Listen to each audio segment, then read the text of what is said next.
Почитувани, најнапред да ви се заблагодарам за присуството.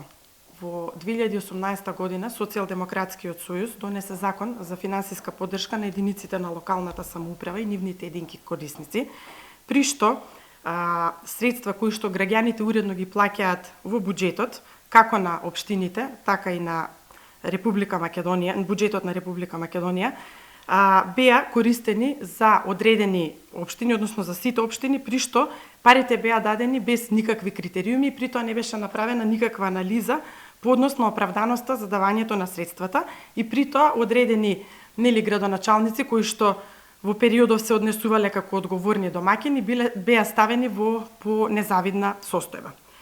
Во тој период Социјалдемократскиот сојуз го оправдуваше овој закон со фактот дека на овој начин ќе се вратат долгови кон добавувачите, при што ќе се помогнало во локалниот економски развој.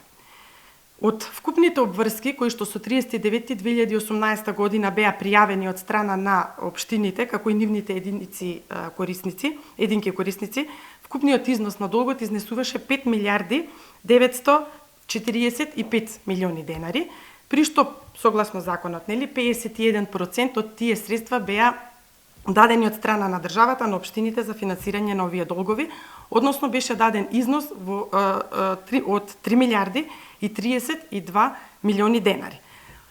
По исплата на овој износ, долгот кој што остана кај општините и единките корисници изнесуваше 2 милиарди 913 милиони денари.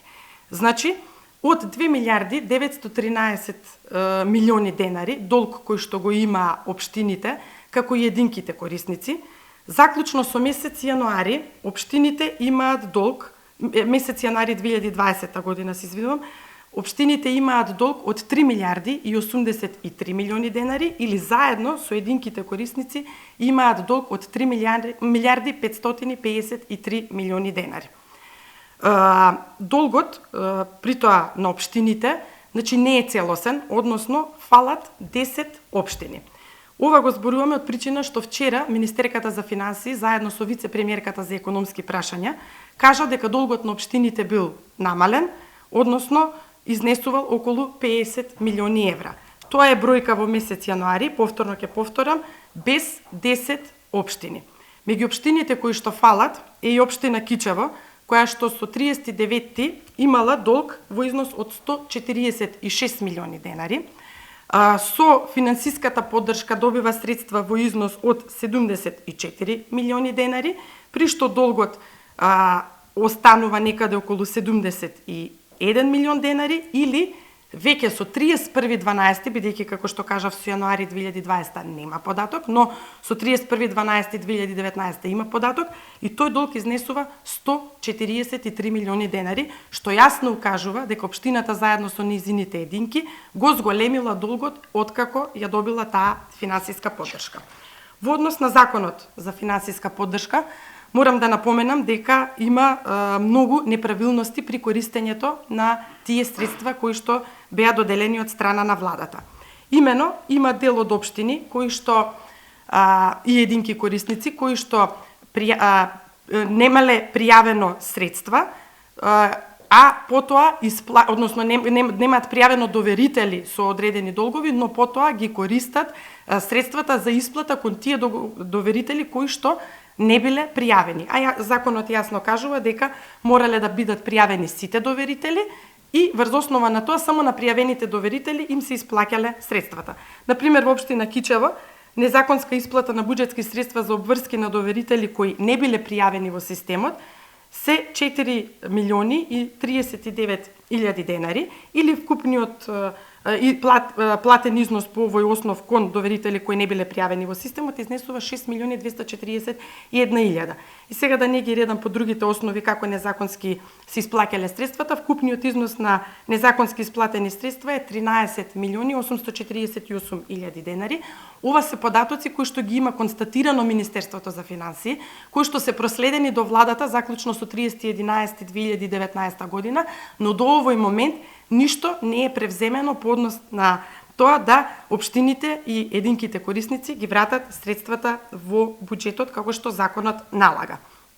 Дополнително имаме ситуации како што е на пример општина Демир Хисар, кај која што не се пријавил ниту еден доверител на општината и покрај тоа што не се појавил ни еден доверител, искористила околу 21.000 евра и од тие средства ниту еден денар не е вратен во буџетот.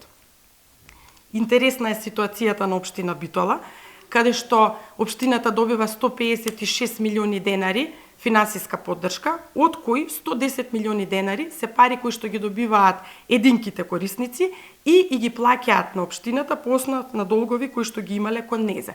Така што тука онаа оправданост дека ќе се плаќаат средства кон доверителите за да се поттикне локалниот економски развој воопшто не држи. И за крај само уште да ви споменам, покрај нели општина Кичево која што ја спомнав, една од поголемите исто општини која што покрај исплата нели на овие средства во форма на финансиска поддршка има повторно зголемени долгови е општина Тетово. Таа со 39.2018 година има вкупни долгови во износ од 918 милиони денари. Заклучно со исплатата на финансиската поддршка има салдо од 450 милиони денари, но денешното салдо на општина Тетово изнесува 553 милиони денари, што јасно укажува дека обврските растат. Така што она оправдување дека општините ги намалуваат своите долгови воопшто не е реално и при тоа уште еднаш ќе повторам, споредуваме во ситуацијава нереални податоци кои што пред 2 години, односно во 2018 година биле за сите општини, а податоците во јануари 2020 година не се целосни и нормално е дека во таква ситуација ќе имаме и помали долгови од оние кои што реално се. Благодарам. Прашање? Вчера, синоќата, на вашиот Facebook имате објавено статус со податоци во однос на потрошените финансиски средства за привремени вработувања. Од каде ви се потрошат овие податоци? Податоците се од Трезорот.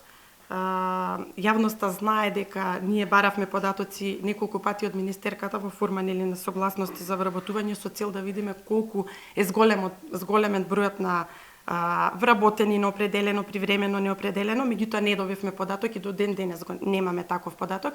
Имајќи го во предвид тоа, а имајќи и во предвид мојата улога тука, нели пред избори и имајќи предвид дека јавноста треба да ги знае сите податоци, немавме друг начин освен нели да тргнеме кон објавување на трошоците, односно апсолутниот износ на средства или пари кои што се потрошени по оваа намена.